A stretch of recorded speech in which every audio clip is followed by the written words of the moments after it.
tarde, meu nome é Natália Cavalieri, eu vou ser a host de vocês essa semana aqui no Comunidade. É um prazer tê-los aqui conosco.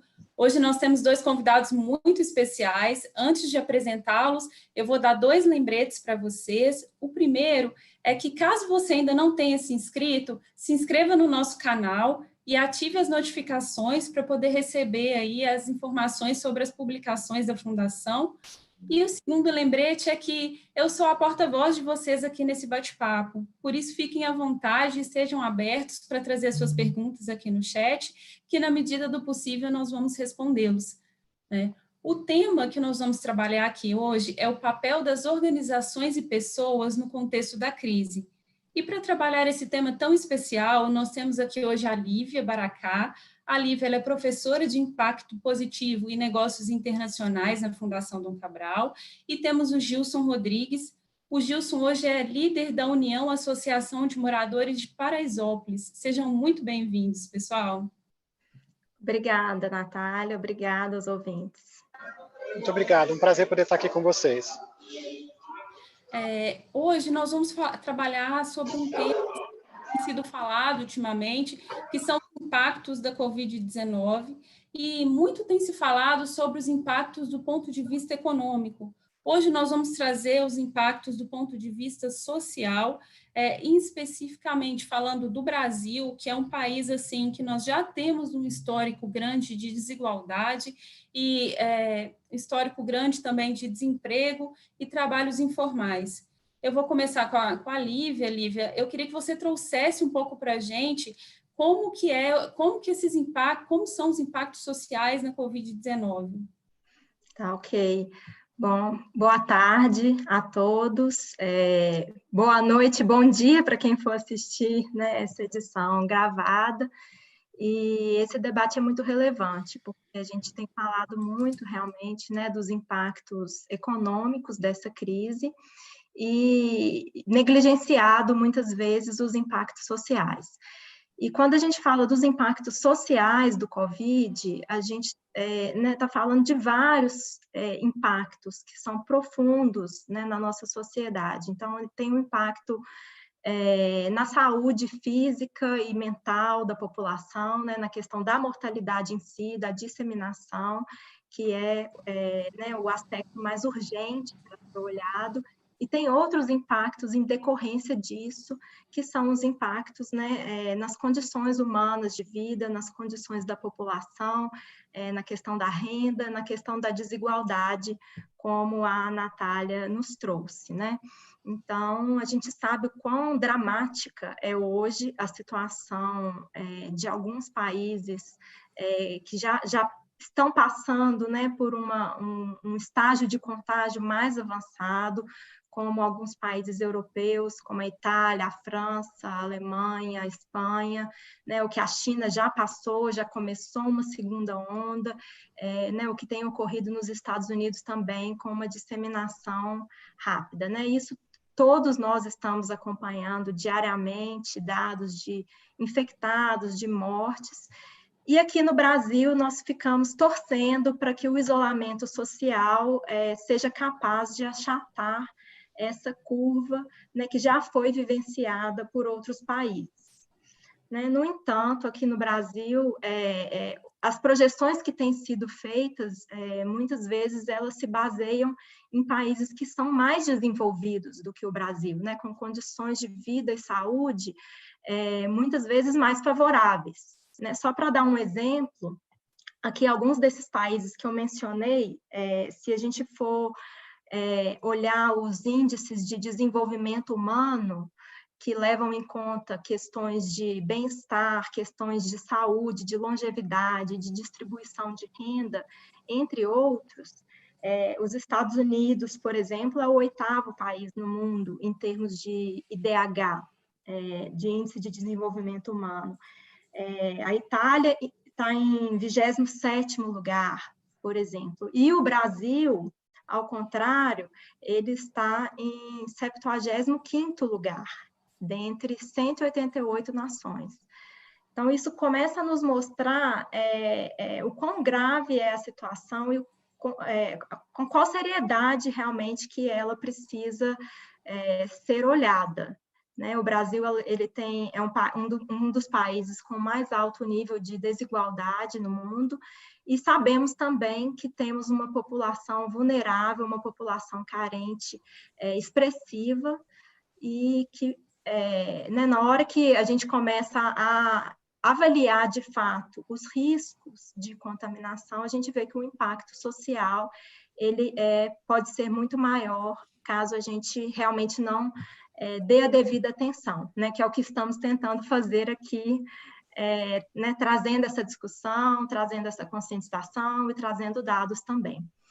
Só para dar um exemplo para vocês, hoje no Brasil nós temos cerca de 31 milhões de pessoas sem água encanada, de acordo com a PNAD, que é a Pesquisa Nacional por Amostra de Domicílios Contínua, do IBGE, o que já, né, nos mostra as dificuldades de manutenção de padrões mínimos de higiene, né, para grande parcela da população. Um outro dado que também nos chama atenção, que também é alarmante, é de que nós temos hoje 13,5 milhões de pessoas em extrema pobreza.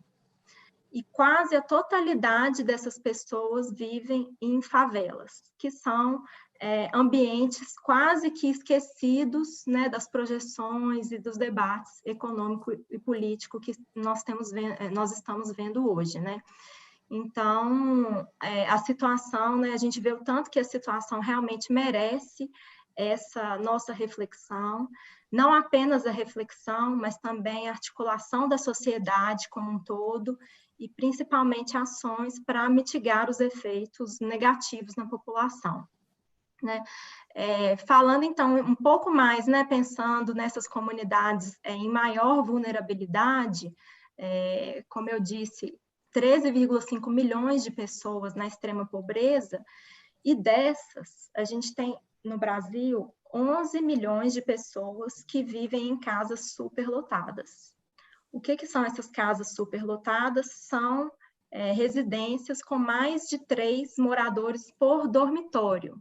Então, a gente está falando de, muitas vezes, residências pequenas, com 10, 15 pessoas, né, vivendo numa mesma residência. Então, falar de isolamento né, e falar de evitar o contágio no Brasil, considerando uma população vulnerável tão grande, é um desafio muito grande e muito maior do que tem passado países desenvolvidos, né, que não têm essas condições.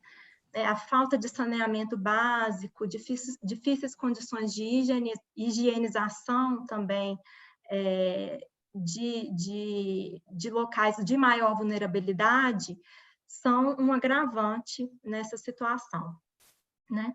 Então, acho que o primeiro impacto social, né, que precisa ser olhado, que precisa ser debatido, é a questão realmente da saúde, é a questão, né, de ações preventivas para o contágio, e, porém, a gente sabe, né, que nem toda a população né, que mora em áreas de maior vulnerabilidade, que mora nas favelas, consegue fazer o isolamento total, né? Então, a gente sabe que muitos ainda né, precisam sair das suas residências para trabalhar, né, para ganhar, literalmente para ganhar o pão de cada dia, né? Muitos dos serviços, né, prestados por essas pessoas são trabalhadores, muitas vezes profissionais informais, profissionais de serviços domésticos, de beleza, bem-estar, serviços de manutenção, operários, serviços de entrega, trabalhadores de micro e pequenos negócios, que muitas vezes, alguns deles, né, tiveram seus serviços interrompidos e outros não podem né, se dar ao luxo de ficar em casa, ou né, mesmo quando estão em casa, estão aí convivendo com a superpopulação também nas favelas. Então, o impacto é enorme, e para além da questão da saúde também, né, se a gente está falando de impacto, tem a questão da renda, né? Então, a gente já tem acompanhado, né, o fechamento do comércio, o fechamento de vários serviços, e uma pesquisa interessante da Opinion Box trouxe alguns dados que merecem a nossa reflexão. Eles fizeram uma pesquisa sobre os impactos do comportamento do consumidor, né, frente ao Covid, e viram que 76% das pessoas interromperam, parando de pagar os prestadores de serviço na área de beleza e bem-estar. 65% das pessoas interromperam serviços de manutenção e 60% das pessoas interromperam serviços de diarista ou faxineira. Então, com impacto direto, claro, na renda dessas pessoas. E qual que é o resultado disso, né? Uma outra pesquisa da Datafavela, de acordo com o relatório da consultoria Mandala, sobre os impactos do Covid, já aponta que 97% da população das favelas teve suas rotinas alteradas por conta do coronavírus, e que 72% terá o seu padrão de vida rebaixado por desemprego ou paralisação, né? E um dado ainda mais preocupante é que 86% da população nas áreas, nas comunidades carentes, afirmam que teriam dificuldade de comprar comida ao longo de um mês de isolamento social. Além disso, né, com interrupção das escolas, a paralisação das escolas, muitas crianças e adolescentes, né, tinham a escola como o único local em que elas se alimentavam, né, então, podendo gerar aí uma crise também, né, para a questão da alimentação, gerar fome, e a gente vê, ao mesmo tempo, o aumento dos preços de alimentos por conta da maior procura para estoques. Concomitamente... Oi.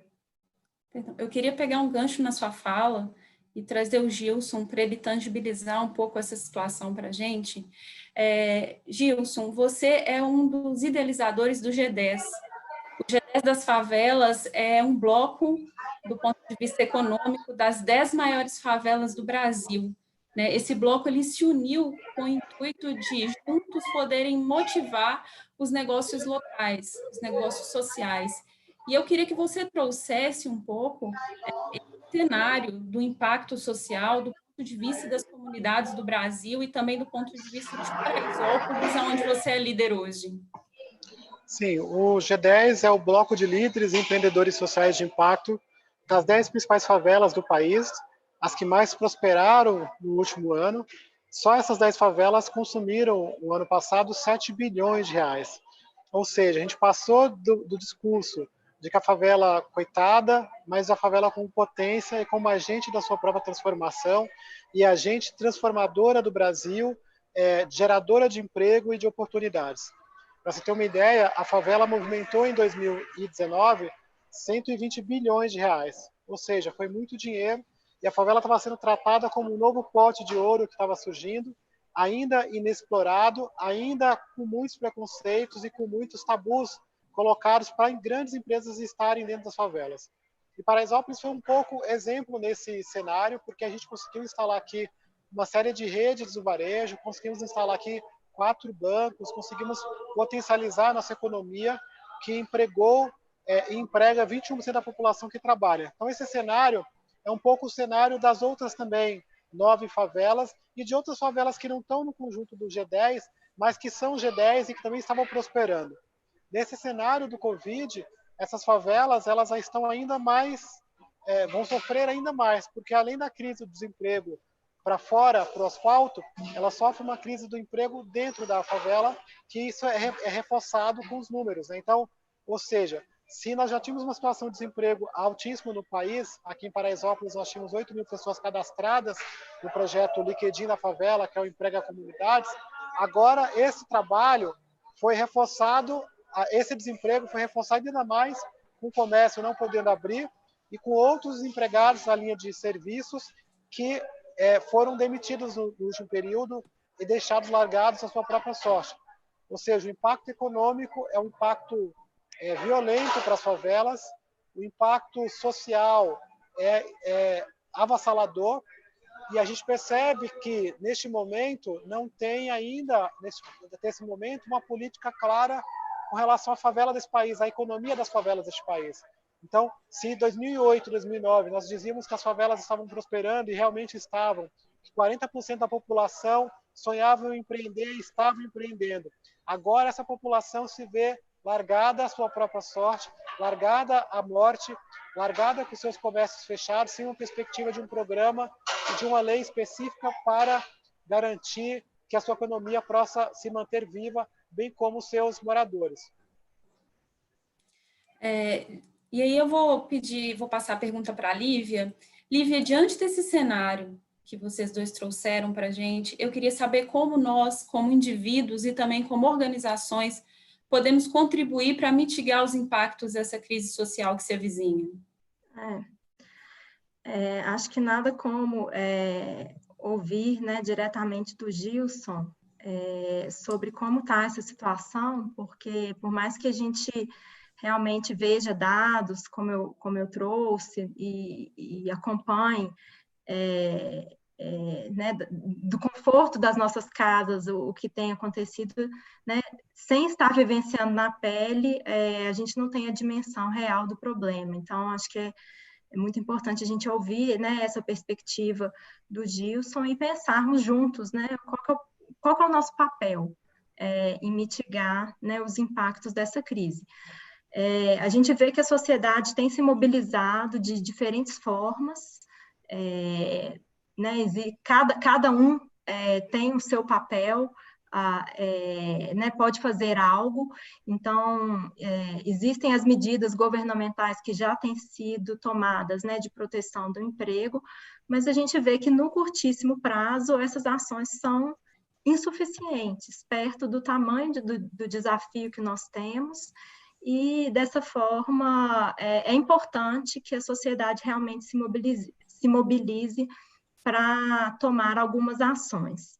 Então, eu vejo que a crise ela tem despertado a solidariedade de muitas pessoas que já passaram algumas delas, priorizar pequenos negócios, a oferecer alternativas de transporte para os seus funcionários, quando é possível adotar o home office, adotando, quando é possível dispensar, mantendo a renda, fazendo também dessa forma, passando informações seguras e conscientizando a sua rede de contatos, e tem muito mais acontecendo, né? Então, a gente vê um aumento das ações de filantropia, né? A gente sabe que é importante a gente pensar no longo prazo e na perenidade de ações, mas no curtíssimo prazo, as ações de filantropia têm contribuído para mitigar esses efeitos. Então, vou dar, né, um exemplo, uma plataforma de crowdfunding, que é a Evo, fez uma campanha Espalhe Cestas e arrecadou em poucos dias mais de 400 mil reais, que são convertidos em cestas básicas para comunidades carentes. E assim como essa, né, a gente tem visto outras empresas e indivíduos também se mobilizando em campanhas.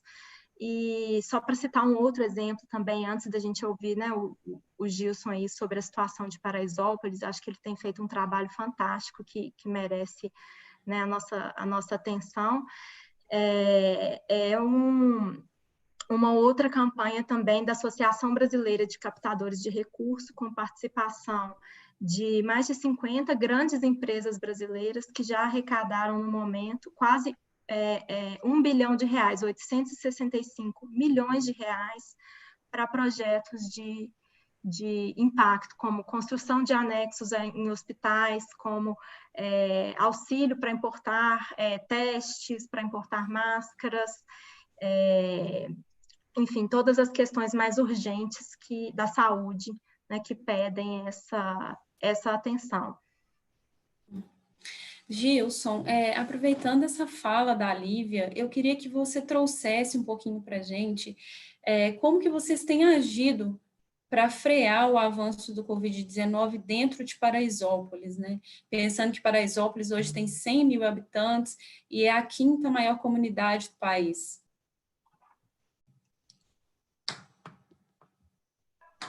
Olha só, aqui em Paraisópolis, diante da situação em que nós percebemos que até o momento os governos não têm sequer pronunciado a palavra favela, nós decidimos criar um plano de salvação, né? Então, é esse plano que nós estamos dizendo e que nós estamos executando aqui desde o dia 19 de março, quando iniciou-se esse processo, que se deu basicamente um plano em que nós criamos uma rede de solidariedade, em que o morador é agente da sua própria transformação, em que, através de um coletivo de 50 casas, eles criam uma rede de aliança que fortalece a comunidade.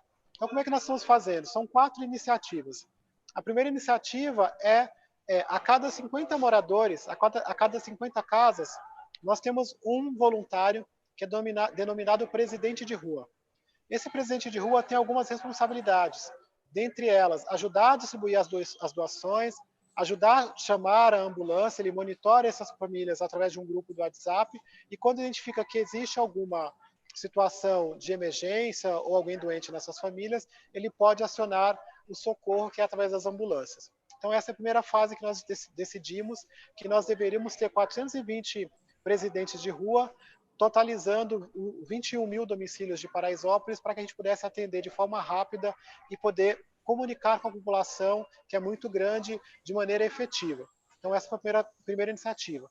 A gente também, assim, nessa primeira iniciativa, houve um movimento muito grande de empresas ou de pessoas criando fundos para arrecadação de recursos. Nós priorizamos nesse primeiro momento, ao invés de arrecadar recursos ou levantar cestas básicas ou coisas do tipo, nós optamos por organização. Porque se a gente tivesse organizado, os benefícios que viessem, as doações que viessem, eram possíveis serem distribuídas de forma rápida, sem gerar aglomeração, em que o presidente também cuidaria dessas famílias e levaria rapidamente esses materiais.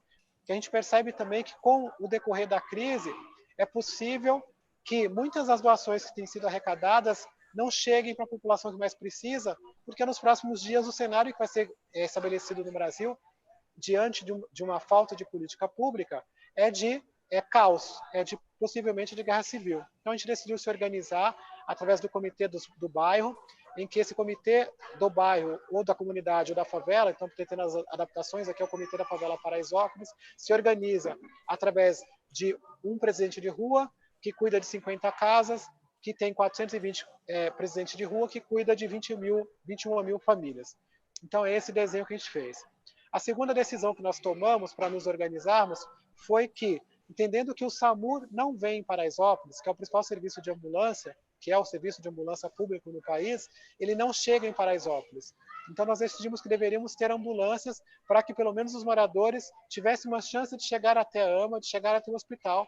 Então, decidimos contratar 3 ambulâncias, dentre elas uma ambulância médica UTI, composta de 6 profissionais e 2 médicos que ficam 24 horas. Ou seja, o principal objetivo nosso nesse momento é salvar a vida, dar oportunidade para que a pessoa chegue até o local numa emergência para poder ter esse salvamento. A segunda coisa que nós decidimos fazer, e estamos montando, é uma espécie de hospital de campanha. Então, nós pedimos à Secretaria da Educação a utilização de 2 escolas estaduais, e nós estamos montando essa escola para abrigar 500 pessoas que vão testar positivo para o coronavírus. O critério para essas pessoas poderem ficar nessa quarentena é que no seu grupo familiar tenha idosos ou pessoas de doenças crônicas, porque o risco de contágio e de morte é muito grande, então a gente vai tirar o positivo desta família, tendo em vista que uma família em Paraisópolis e nas favelas do Brasil, eles moram em cômodos pequenos, às vezes barracos, com muitas pessoas, então fazer quarentena é muito difícil na favela. Então, nós estamos decidindo tirar as pessoas que vão precisar fazer a quarentena, né? Que estão em famílias em grupos de risco. E a quarta iniciativa que nós temos feito aqui é, através das Mãos de Maria, que é um grupo de mulheres que formam, que tem um buffet comunitário, que formam mulheres na área de doces e salgados e comidas brasileiras, levar marmita, levar comida boa para as famílias aqui de Paraisópolis. Nós chegamos essa semana a 2.000 marmitas, nós queremos chegar a 10.000 marmitas dia, para a gente dar alimentação para algumas regiões muito específicas aqui, que é uma região chamada Caixa Baixa, outra chamada Pé Inchado e outra chamada Grotão, que são as regiões mais carentes de Paraisópolis, e nós estamos fortalecendo a imunidade dessas pessoas. E aí nós criamos também outros pequenos programas que têm ajudado a criar algumas soluções. Então, por exemplo, criamos um programa chamado Adote uma Diarista, porque as diaristas foram as que mais sofreram nesse momento de pandemia, no que diz respeito ao trabalho, que essas mulheres foram mandadas para casa e falaram assim que depois da crise chamariam elas para limpar a sujeira, mas sem um tostão no bolso. Então, nós temos hoje nós temos 150 diaristas já adotadas e 802 diaristas na fila de espera esperando uma adoção. Essa diarista tem um custo por 3 meses de R$1.000, elas recebem R$300 por mês e uma cesta básica e um kit por mês. Então, elas ajudam nessa estrutura, pelo menos a se manter neste momento. Também foi criado um programa que a gente chama, que faz uma graça sobre a história do home office, né? Que é o home office das costureiras das favelas do Brasil, em que nós temos pedido para a população comprar a produção dessas costureiras. Então, muitas costureiras já tinham muito artesanato, pano de prato, coisas que elas podem vender. Então, nós estamos ajudando ela nessas vendas. E nós estamos pedindo para que elas produzam máscaras que possam ser vendidas e que também possam ser doadas para a nossa comunidade.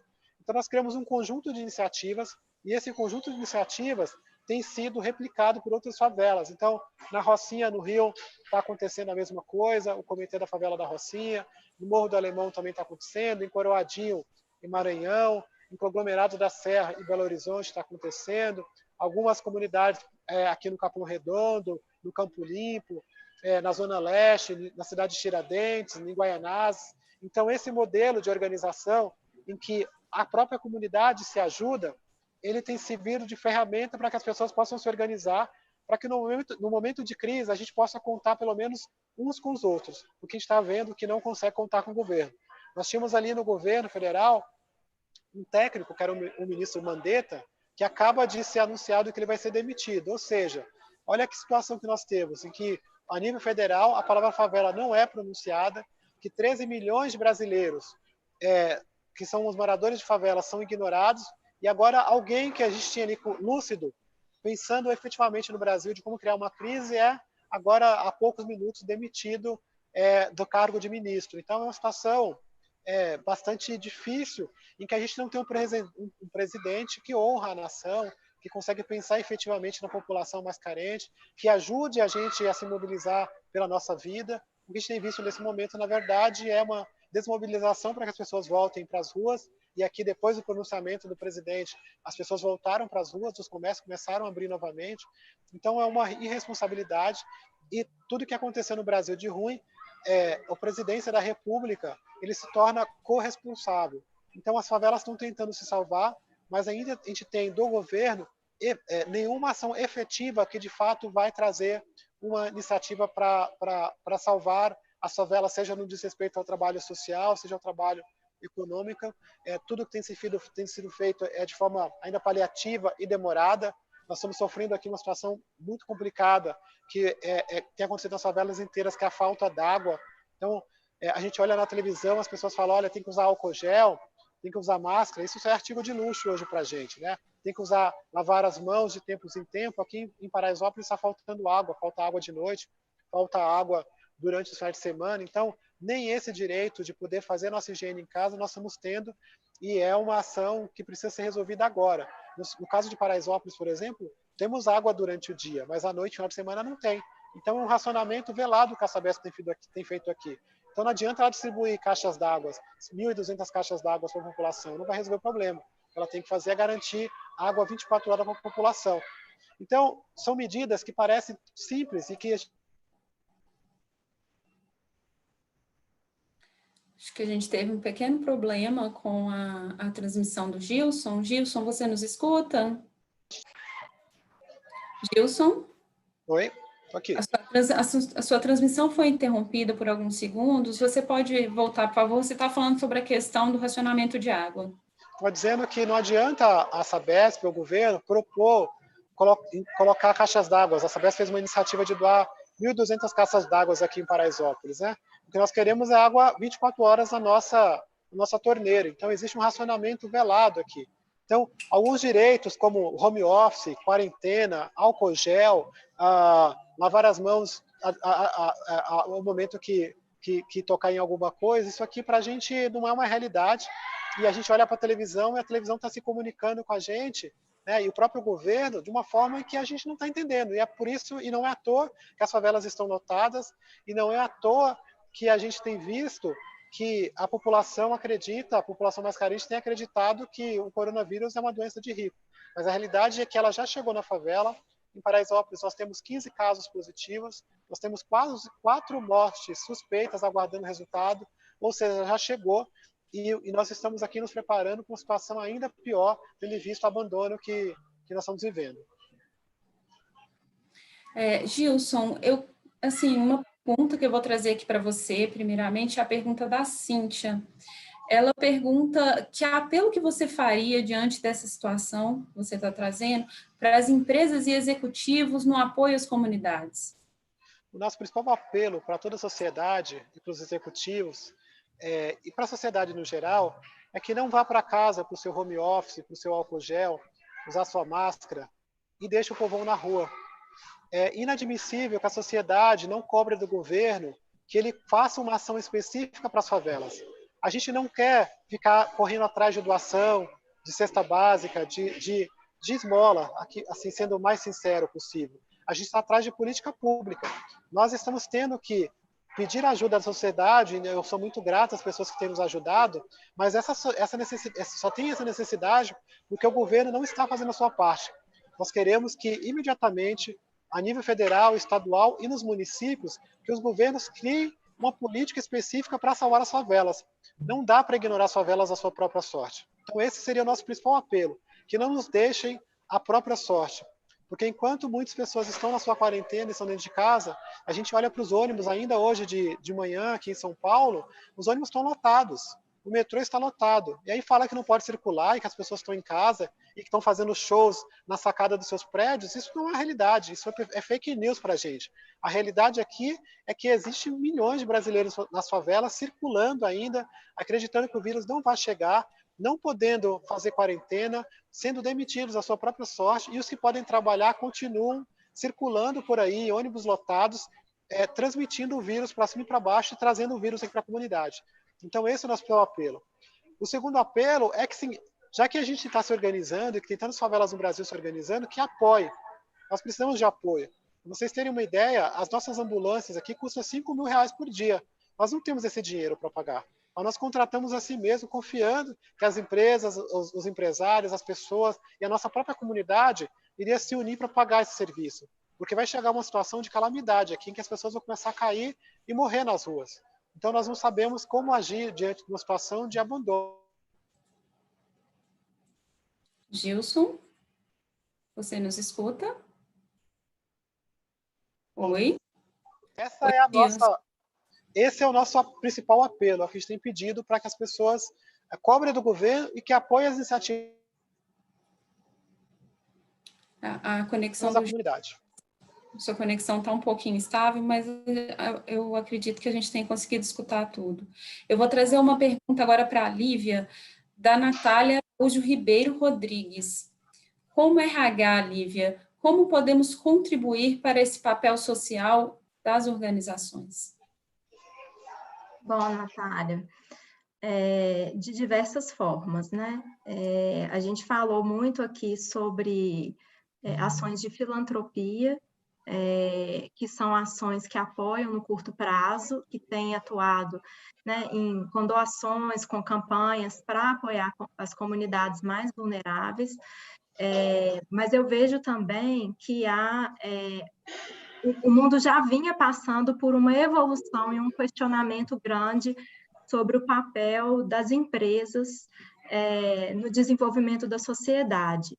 Então, isso passa, né, por toda uma reflexão sobre o propósito da empresa e como ela contribui a partir do seu negócio para construir um mundo menos desigual, né, para tentar ter uma contribuição, seja na saúde, seja na redução das desigualdades, seja na preservação do meio ambiente. Então, vou só pedir desculpa, Gilson, se você puder colocar o seu microfone no mudo, está dando uma interferência. Obrigada. Então, concluindo a resposta para a Natália, eu vejo que tem ações que são, né, de curtíssimo prazo, como eu disse, que caminham muito para o lado das doações, das campanhas, da filantropia, que são necessárias, que são bem-vindas, como o Gilson, né, nos mostrou, mas eu vejo também a necessidade de uma revisão nos próprios modelos de trabalho, nos próprios modelos de negócio das empresas, né, no seu propósito, como ela pode atuar a partir do seu negócio para construir o desenvolvimento sustentável no longo prazo.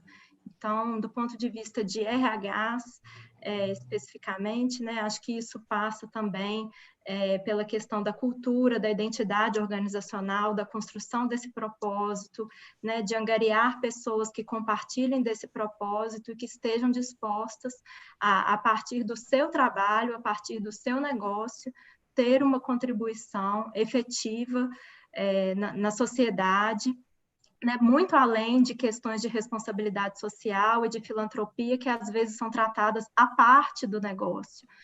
Incluir isto na agenda das empresas, cada uma dentro do seu setor, né, dentro do que pode contribuir, mas, né, pensando em modelos de negócio, modelos de operação, modelos de produção mais responsáveis, mais sustentáveis, que promovam a inclusão social.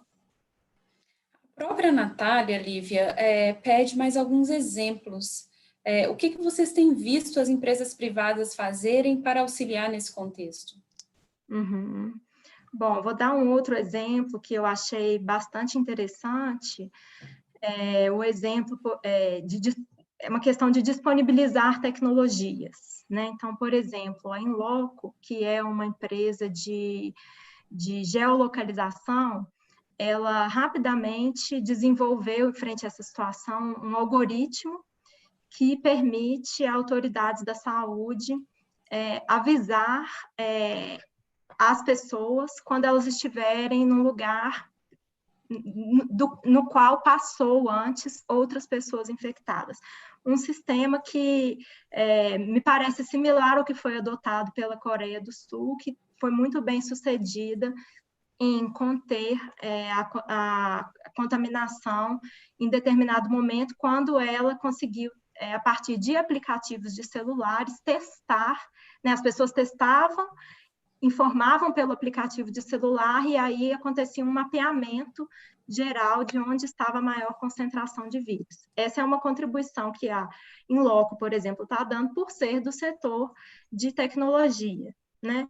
Um outro exemplo, que é bem interessante também, que é uma colaboração entre a Vale, o Hospital Albert Einstein e o Mater Dei, lançaram uma iniciativa de inovação aberta, né? Então, essas três instituições vão disponibilizar até $1 milhão para empresas, indivíduos, universidades, instituições, ONGs, que tenham boas ideias e que sejam escaláveis para combater o Covid. Então, ideias que sejam para prevenção, para triagem, diagnóstico, para monitoramento, para cuidados intensivos, vão ser aceleradas por esse financiamento. Então, tem várias iniciativas acontecendo, né? Eu recomendo também conhecer a partir da Associação Brasileira de Captadores de Recurso, né? Tem uma listagem completa do que as empresas têm feito, né? Quais são os projetos que elas têm apoiado, para ter também né, alguma contribuição para mitigar os impactos sociais dessa crise. Pegando um gancho, Olivia, na sua fala sobre a tecnologia, eu queria perguntar ao Gilson se a tecnologia, as redes sociais, têm sido uma aliada e tem facilitado o trabalho de vocês nesse momento, na linha de frente do Covid-19. Essa é uma pergunta do Luiz Gustavo Leite Souza. Sim, nas favelas, as pessoas têm muito costume de usar a rede social, principalmente Facebook, agora começam a mexer no Instagram. O acesso à internet, ela ainda não é um acesso ainda de 100% da população, mas pelo menos uma vez por semana acessa. Então, as redes sociais ou a tecnologia no geral, ela tem ajudado bastante no sentido da comunicação, de facilitar a comunicação entre a nossa comunidade, tendo em vista que o público, o que está sendo visto nas grandes mídias, tem sido a política do álcool gel e do home office, que é uma coisa que é diferente para a nossa comunidade. Então, nós temos, por exemplo, aqui a nossa rádio comunitária, que temos utilizado a rádio comunitária, nós temos usado os grupos do WhatsApp, nós temos usado muito as redes sociais para comunicar com a nossa população, está sempre ativa, e a gente agora está lançando, em primeira mão estamos divulgando agora, um cartão, e esse cartão é um cartão de débito que nós vamos atender algumas famílias aqui de Paraisópolis, do grupo de risco, que são doentes crônicos e idosos. Esse cartão, a nossa ideia é que ele tenha um crédito de R$200 e que as pessoas possam ir diretamente no mercado, fazer suas compras e ter acesso a esse alimento. Então, nós estamos fazendo uma articulação, já está certo que esse projeto vai ser iniciado, nós estamos cadastrando as famílias. Então, é um serviço aliado à tecnologia, aliado a esse novo momento que a gente vive, para facilitar o processo de chegada para as famílias que mais precisam. Então, a gente vai estar lançando isso nos próximos dias e, com certeza, a tecnologia, neste momento em que a gente precisa manter menos contato, ele é um aliado nesse negócio. A gente se arrepende de não ter feito a TV Paraisópolis, porque seria uma iniciativa que conseguiríamos falar diretamente, apesar de que as redes sociais, hoje em dia as lives, está tendo a moda, a gente vai poder comunicar de forma rápida à população, então, sim, é um aliado. Lívia, eu queria falar um pouquinho sobre as iniciativas do terceiro setor. A gente tem visto que o terceiro setor está agindo de uma forma forte para auxiliar as comunidades, e a gente tem observado esses movimentos no sentido de tentar complementar uma atuação. E eu queria te perguntar, assim, se você considera que essa solidariedade ela vai resistir ao fim da crise, se é algo que está posto e se é algo perene. Bom, Natália, eu acredito que essa crise, ela né, um dos efeitos colaterais dela, para além, né, do que a gente tem falado, da questão da saúde, do impacto social, é provocar uma reflexão, exatamente é o que a gente está fazendo, né, sobre o papel dos indivíduos, das organizações, né, um repensar, né, desses nossas formas de trabalhar, nossas formas de se relacionar, nossas formas de lidar com o mundo. Então, eu acredito que né, a gente vê uma onda de solidariedade, sim, assim como a gente vê quando acontece catástrofes naturais, né, quando acontece, enfim, tantos outros desafios que nós já passamos. E eu vejo também, a gente já vinha acompanhando antes do Covid, uma evolução desse debate sobre o papel das organizações, né? Então, acho que, assim como o Covid tem acelerado a transformação digital em alguns setores, como a gente tem visto, eu acredito que também irá acelerar uma transformação social e uma transformação desse papel das organizações, das empresas privadas, do governo, né, do próprio terceiro setor, uma revisão dessa atuação, de uma forma que integre mais os objetivos de econômico, financeiro, né, os objetivos de lucratividade, de crescimento, com objetivos do desenvolvimento social. Então, eu não chamaria isso assim de só de uma solidariedade, acho que é além de uma solidariedade, eu acho que é, de fato, relacionado ao porquê de existirem os negócios, de existirem as empresas, e um movimento que a gente já vinha acompanhando, né?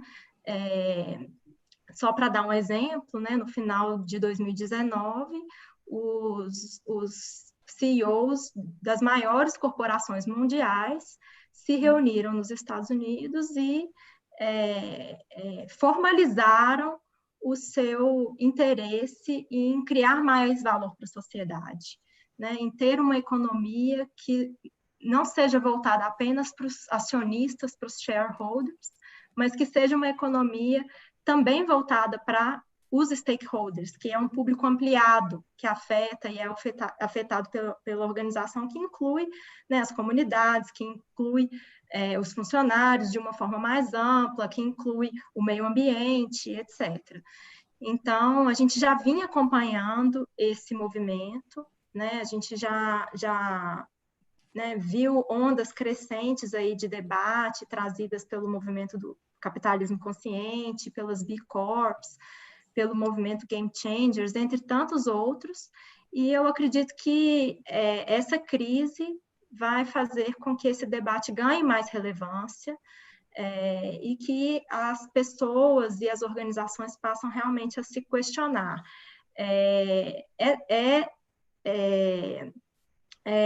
É saudável, é sustentável a gente ter uma desigualdade desse tamanho? O Gilson né, nos coloca uma realidade que muitas vezes não está sendo enxergada. Então, né, a gente quer viver nesse mundo com esse nível de desigualdade. Então, como que a gente pode fazer para diminuir essas desigualdades?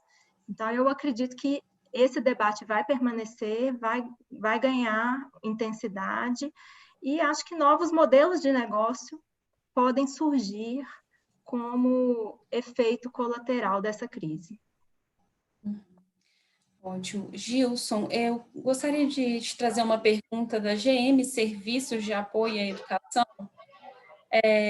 Caso essa política de isolamento social, com fechamentos de comércio, etc., permaneça por mais um mês, como ficará, na sua visão, a comunidade de Paraisópolis? É um pouco a pergunta que eu gostaria de te fazer também.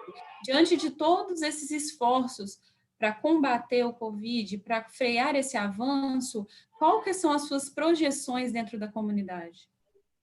Eu acho que fazer essas ações, elas são importantes, porque ela vai diminuir a circulação das pessoas e ela vai evitar que o vírus prospere, que o vírus circule na comunidade. Mas não adianta a gente propor uma iniciativa como essa e deixar as pessoas à sua própria sorte, deixar as pessoas sem renda, deixar as pessoas sem alimento na mesa.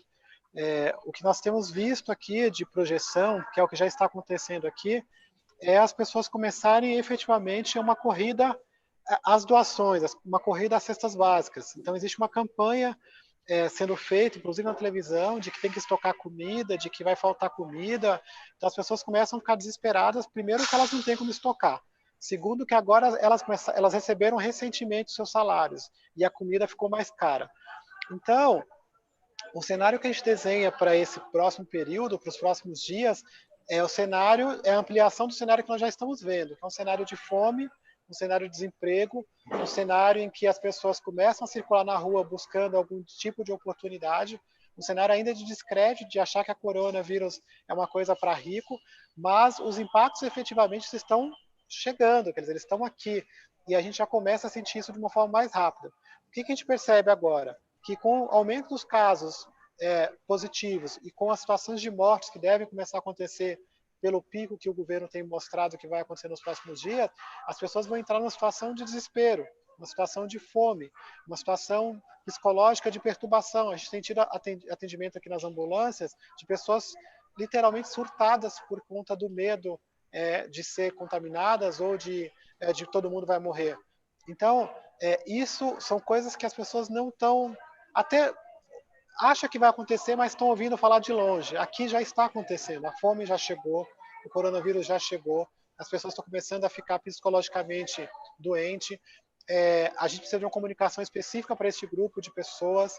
Nós precisamos criar alternativas para que as pessoas possam ter acesso à higiene básica e seguir algum tipo de recomendação para minimizar os problemas, mas nós desenhamos para os próximos dias e nós estamos nos preparando aqui para uma situação pior do pior, porque são 100 mil pessoas concentradas sem poder fazer quarentena. Então, nos próximos dias, a gente desenha que aumente o número de pessoas contaminadas, que aumente o número de mortes, mas também a gente desenha um futuro em que a gente vai se ajudar, de que independente de que o governo fizer alguma coisa, a gente conta com o apoio da sociedade para que a gente juntos criar uma grande rede de apoio, não só a Paraisópolis, mas a favelas do Brasil inteiro, para que a gente crie alternativa de salvamento. Está claro, pelos governos, de que não tem UTI para todo mundo que vai ficar doente, está claro que não tem respirador para todo mundo que vai precisar, então existe um anúncio de milhares de mortos neste país. E a gente olha para a situação das favelas e a gente sente quem são os excluídos deste Brasil, quem são as pessoas que durante anos ficaram largadas, quem são as pessoas que fizeram com que as favelas cresceram de forma desordenada. Então o coronavírus hoje escancara para o Brasil inteiro o problema das favelas deste país, o problema dos desabrigados desse país, o problema dos pobres desse país, que durante anos e anos são só usados no período da eleição e depois esquecidos. Porque obras de saneamento básico, por exemplo, aqui em Paraisópolis nós temos o Córrego do Antonico, que tem 3.000 pessoas morando, estão prometidas já há mais de 10 anos e nada acontece. Entra prefeito, sai prefeito, governador, sai governador, presidente, sai presidente e nada acontece. Então é uma vergonha para o Brasil a gente chegar numa situação como essa e a gente não poder salvar tantos brasileiros que vivem numa situação, às vezes, de linha de pobreza, um cômodo, sem banheiro ou com banheiros coletivos. Então, são dois Brasils que nós estamos vendo. Um Brasil que tem condição de viver a sua quarentena no home office e no álcool gel, e um brasileiro que está passando fome, morando em cima do córrego e sem acesso à água. Então, nós precisamos nos unir para que esse Brasil possa ser um Brasil só, somos todos brasileiros, né? Que a gente possa se ajudar diante de uma situação em que os governos não estão olhando. Então, a sociedade tem se mobilizado, tem ajudado, mas esse movimento precisa crescer e precisa ser rápido. Talvez não dê mais tempo de chegar até sexta-feira. Me preocupa a sexta-feira, a gente chegar na sexta-feira e os alimentos não chegarem, as cestas não chegarem, as doações não chegarem e virarem grandes fundos, virar grandes cestas básicas guardadas num galpão que não vai chegar na favela. Porque na favela a gente tem o preconceito da doação, que o caminhoneiro tem medo de entrar, que acha que vai ser assaltado. Então, inclusive, a gente pede para que compre no comércio local. Então, a gente vive uma série de situações que amplifica o problema. Então, nós precisamos de condições para que a gente consiga amenizar o que está por vir nos próximos dias. Gilson, agradeço a sua fala, fica claro e fica posto a necessidade de todos nós observarmos o cenário que se avizinha, que está do nosso lado, para que possamos efetivamente contribuir.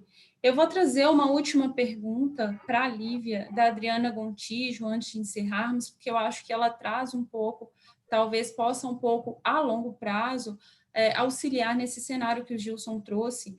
A Adriana fala, Lívia, sobre uma possível parceria entre poder público, poder comunitário e poder empresarial. O que você acha sobre isso? Qual a sua opinião sobre essa possibilidade? Eu acredito que uma palavra que a gente vai precisar usar cada vez mais é colaboração. Né? A gente está vindo de um mundo em que a competição é muito acirrada e que gera, né, desigualdades, como a gente tem visto, e cada vez mais é importante a gente pensar em colaboração. E quando a gente fala em colaboração, é exatamente essa colaboração entre, né, diversos atores da economia, parcerias, efetivamente, né, entre poder público, entre empresas privadas, entre organizações não governamentais, entre universidades, institutos de pesquisa, enfim, trabalhar em rede para solucionar problemas que são comuns da sociedade, que afetam a todos. Então, eu acredito sim que a gente vai caminhar para novas formas de se organizar que necessariamente passem por colaboração, porque a gente vê que o governo sozinho não consegue prover todas as condições e todas as soluções, da mesma forma que as empresas privadas ou as ONGs também não conseguem. Então, se não nos articularmos como sociedade, se não colaborarmos, não trabalharmos em rede, não sairemos do lugar. Então, eu acredito sim que, né, para o longo prazo, e é algo que a gente já pode começar a construir hoje, né? A gente já tem visto em todas essas iniciativas, né, a própria CUFA tem trabalhado com bancos, com outras instituições, com outras ONGs também para essa questão, né, mais imediata da alimentação, mas a gente vê que o caminho é por aí. Ótimo, Lívia. Nós vamos encerrando, então. Posso comentar isso? Temos tempo?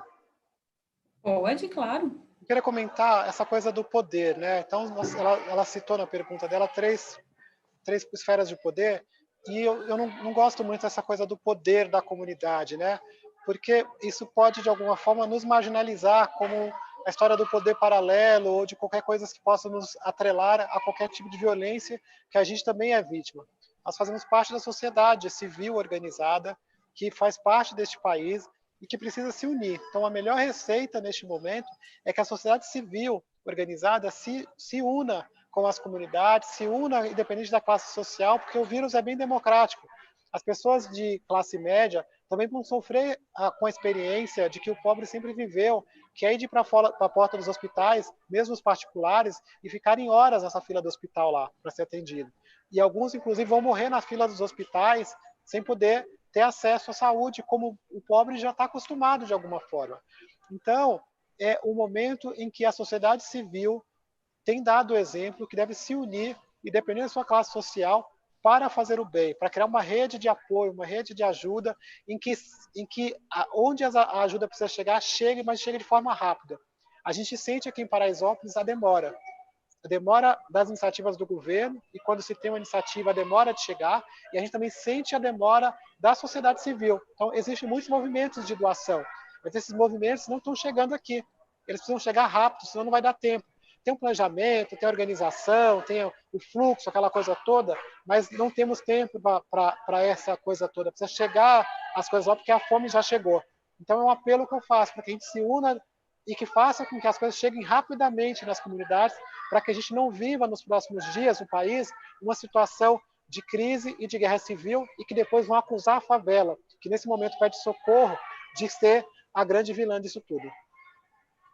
Excelente, Gilson. É um momento, acho que todos concordam, de agilidade, união e colaboração da sociedade como um todo. Eu gostaria de agradecer muito a presença de vocês dois, eu acho que foi uma discussão maravilhosa, foi excelente o momento que nós tivemos aqui com vocês. E gostaria de convidar a todos, eu agradeço muito a audiência, e convidar a todos, porque amanhã, às 16 horas, estaremos aqui para mais um webinar, mais uma comunidade, com o professor Guilherme Amado, da Fundação Dom Cabral, continuando aí a discussão de temas relevantes no cenário atual. Tá? Novamente, eu agradeço aos convidados, relembro a todos que aqueles que ainda não se inscreveram, que se inscrevam em nosso canal, e caso queiram, de alguma forma, auxiliar diretamente a comunidade do Gilson, eu peço que entrem em contato, que nós vamos direcionar os contatos, ok? Muito obrigado a todos, eu desejo um excelente final de tarde, até breve. Muito obrigado. Obrigada.